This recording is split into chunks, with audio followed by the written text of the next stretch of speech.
그런데 그냥 풀지 말고요. 가만히 한 템포만 딱 떨어져서 보면 어때요?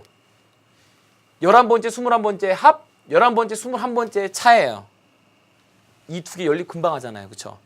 더하면 어떻게 됩니까? 더하면 A21, A21끼리 없어지고 더하면 A10, A11이 두 개 합인 88이 나오고 그러면 A11은 44가 나와요. A11이 44가 나오니까 더하면 82가 나오기 위해서는 A21은 얼마 돼야 됩니까? 바로 38이면 됩니까? 됐죠? 정말 금방 확인됩니다. 더하면 82, 빼면 6 나옵니다. 됐죠? 지금 우리가 해야 되는 건 뭐라고요? 여기에서 첫째 항을 모르고 D도 몰라요. 이런 상황에서 지금 이렇게 지금 조건 두 개 나왔으니까 이걸 적극 활용하시면 되겠습니다. 됐습니까? 자, 이것 활용하러 가겠습니다. 자, 그러면 이거 표현하면 첫째 항 A 공찰 D라고 났다면 이건 A 플러스 10D가 되고 이게 44. 이거는 A 플러스 20D는 38입니다. 아래에서 위에 거 빼주면 10D. 10D가 얼마 나와요? 마이너스 6 나옵니까? D가 마이너스 5분의 3이 나오게 돼 있어요. D가 마이너스 5분의 3이면 넣어보세요. 여기다 넣어도 되고 뭐 위에다 넣어도 되고 아래 넣어도 되는데 뭐 이쪽에 넣어볼까요? 그러면 A 플러스 여기 마이너스 5분의 3을 집어넣으니까 5, 4 마이너스 12죠. 마이너스 12가 38이기 때문에 A는 얼마가 나와요? 50이 나와요. 자, 첫째 항 구했고 공차 구했습니다. 따라서 우리는 AN은 50 플러스 n-1 곱하기 공차 마이너스 5분의 3 이렇게 생각하시면 되겠습니다. 됐습니까? 자, 이렇게 AN을 얻어냈는데 자, 집합 A가 뭐라고 했냐면요. 이 AN이 자연수가 되도록 하는 모든 자연수의 합을 구해보랍니다. 이게 자연수가 되도록 하랍니다. 자연수예요. 자연수예요. 그런데 마이너스 5분의 3이에요. 그러면 어떻게 되냐면 바로 n-1이 5의 배수면 됩니다. 됩니까? 자, 천천히 쭉 써보면 50. 첫째 항이 50이니까 그 다음은 공차 마이너스 5분의 3이기 때문에 막 분모가 5인 막 쭉 그런 게 나오다 또 몇 번 가면 즉 5번 뛰면 6번째에서 또 5랑 없어지면서 정리가 될 겁니다. 그런데 지금 여기서 지금 뭐라 했다고요? 자연수인 것을 다 모아보라고 했으니까 아예 정리를 이렇게 해버리면 돼요. 몇 번째 필요 없습니다. 그냥 재구성하세요. 첫 번째 50 시작합니다. 그 다음에 새롭게 등장하는 자연수, 그 다음 자연수는 뭐가 돼야 되는지 확인하시면 돼요. 어떻게 하자고 했습니까? 여기는 실은 얼마를 넣어봐야 돼요? 6, n에다 6을 집어넣어야 5가 되고 없어지면서 어떻게 돼요? 5 마이너스 3이니까 47이 돼요. 맞습니까? 그 다음에 얼마 집어넣어요? n에다 12를 집어넣어요. 선생님이 지금 이 이야기를 하는 이유는 이렇게 풀란 소리가 아니라 여러분을 지금 확인해 주기 위해서 이야기하는 거예요. n에다 11을 집어넣으면 여기 10 나오죠? 없어지죠? 얼마 있어요? 2 있죠? 2하고 마이너스 3 곱하니까 6을 빼는 거죠? 이렇게 보면 되는데 결국엔 이 이야기가 바로 어떤 얘기냐?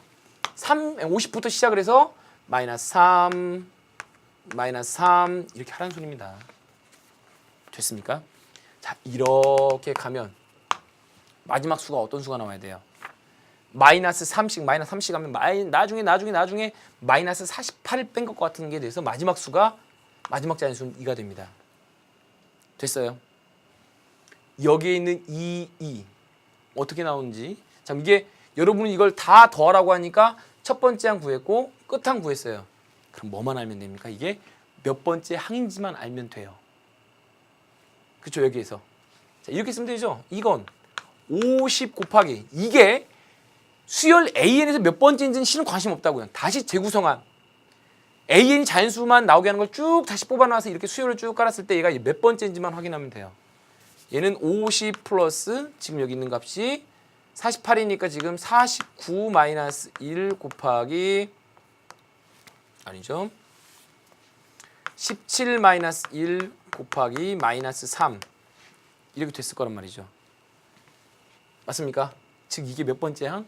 17번째 항입니다. 17번째 항. 따라서 우리는 이 합은 이렇게 쓸 수 있어요. 등차 수열의 합입니다. 2분의 항의 개수 몇 개? 17개. 첫째 항 얼마? 50. 끝항 얼마? 2. 맞아요. 자, 그래서 이거 정리하시면 17 곱하기 2분의 50이니까 26이죠. 17 곱하기 26 계산하시면 얼마? 쭉쭉쭉 해보면 442가 나와요. 어렵지 않게 확인할 수 있습니다. 됐습니까? 우리의 핵심은 뭐였어요? 생각보다 처음은 쉬웠는데 아마 이 문제를 틀린 친구들은 너무 안타까운 친구들은 아마 여기까지는 아무것도 아니었습니다. 그죠? 거의 뭐 이거를 4점짜리라고 할 수 있나 할 정도로 의문이 생길 정도로 너무 쉽네 너무 쉽네 했는데 잠깐 아무것도 아닌데 약간 막 건너뛰면서 이거 어떻게 할까 약간 거기 망설였으면 거기서 시간이 오래 잡혔을 거고 여기까지는 쉽게 갔을 겁니다. 등차 수열이니까 첫째 항과 공차 조건 2개만 찾자. 주어진 조건으로부터 조건 2개 있으니까 쉽게 A, D 찾았습니다. 그런 다음에 일반항 구했는데 이게 AN이 문제는 뭐냐? 자연수가 나와야 된다. 걔네들만 해쳐 모여? 자연수만 모여? 했더니 쭉 깔아봤어요. 그러니까 이렇게 쉽게 나와요. 됐습니까? 그래서 총 50부터 시작해서 마이너스 3씩 쭉 진행이 되면 마지막 수가 2고 과연 이 2가 몇 번째 수일까만 잘 찾으면 어렵지 않게 이 수들의 합을 구할 수 있었을 겁니다. 됐죠? 자, 이렇게 해서 28번 문제 해결했습니다. 자, 그럼 이제 딱 2문제 남았습니다. 기쁘지 않습니까? 자, 29번 보겠습니다. 자, 마지막 페이지답게 섭섭하지 않았습니다. 섭섭하지 않다고 하면 참 여러분 입장에서는 힘들었을 텐데 문제를 풀다 보면요. 29번 같은 경우 그런 경우 있어요. 풀긴 풀리는데 지금 내가 뭘 하고 있지 모르는 그런 타이밍이 올 수도 있는 그런 문제였습니다. 자, 선생님은 거기까지 한 번 더 설명해 드릴게요. 자, 수열 AN을 다음과 같이 정의하자 그랬어요. 집합 AN은 이러한 집합입니다. 이러한 집합이고 그런 다음에 25가 AN의 원소이면 AN은 1. 25가 AN의 원소가 아니면 AN은 마이너스 1. 이런 소리예요. 잠시 멘붕이 올 수 있습니다. AN이 뭔지도 모르겠는데 25가 원소일 수도 있고 아닐 수도 있다? 자, 그 부분이 좀 이제